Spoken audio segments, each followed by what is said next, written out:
საქართველოს საკონსტიტუციო სასამართლოს თავმჯდომარემ პოლონეთის დელეგაციას უმასპინძლა გაცნობითი ხასიათის ვიზიტისას პოლონელი სტუმრები სასამართლოში გატარებულ რეფორმებსა და მუშაობის სისტემას გაეცდნენ.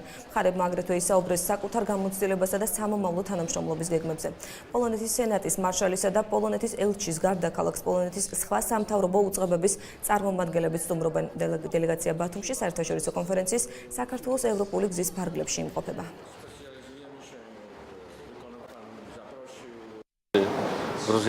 ბათუმში საქართველოს პარლამენტის თავმჯდომარის მოწვევით ევროკავშირთან ასოცირების ხელშეკრულებაზე ხელის მოწერის შემდეგ ჩამოვედით. ევროინტეგრაცია დადებითად იმოქმედებს ქვეყნის საგარეო მდგომარეობაზე. აღსანიშნავია აგრეთვე ადგილობრივი არჩევნებიც, რაც ქვეყნის შიდა მდგომარეობაზე წაისახება. ჩვენთვის დიდი პატივი იყო, რომ გვეწვია პოლონეთის დელეგაცია მარშალის ხელმძღვანელობით, იცით რომ პოლონეთთან ძალიან მჭიდრო ურთიერთობები ქვეყნებს შორის. პოლონეთი ერთ-ერთი ძლიერი მხარდაჭერია საქართველოს ევროინტეგრაციისა და ნატოსთან დაახლოების კუთხით. ამავე დროს ჩვენ ძალიან მჭიდრო ურთიერთობები გვაქვს პოლონეთთან, როგორც საკონსულტაციო სასამართლოსთან, ისე სხვადასხვა სამართლებრივ ინსტიტუტებთან და მნიშვნელოვანი იყო გვესაუბრა იმ თემებზე, რომლებიც მნიშვნელოვანი არის ამ თანამშრომლობის კიდევ უფრო გაძლიერების გზაზე.